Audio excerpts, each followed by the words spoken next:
இன்றைய வாக்குத்தத்தம் யோவான் அதிகாரம் 3 இறைவார்த்தை 27.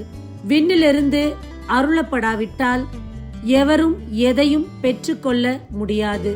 அன்பார்ந்தவர்களே, நிறைய நேரம் நாம் நினைப்பது, மனிதன் எனக்கு இந்த காரியத்தை தடை செய்து விட்டான், நபர்கள் எனக்கு சூழ்ச்சி செய்கின்றார்கள்.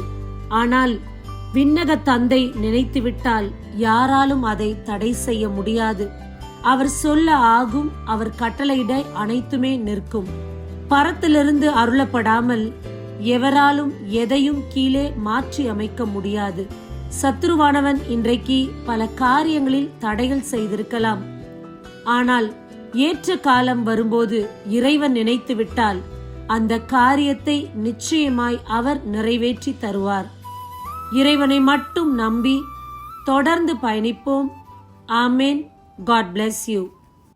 காத்திருந்த நேரம் மாறி பூக்கும் நேரம் வரும். நீ பூத்து காய்த்து கனி கொடுத்து வாழ்க்கை மாறிவிடும். உன்னை பார்த்து நகைத்த உறவுகள் எல்லாம் மீண்டும் கூட வரும். நீ நீதியின் வாழ்க்கை வாழ்ந்தவன் என்று ஊரே பேரு சொல்லும். மனசே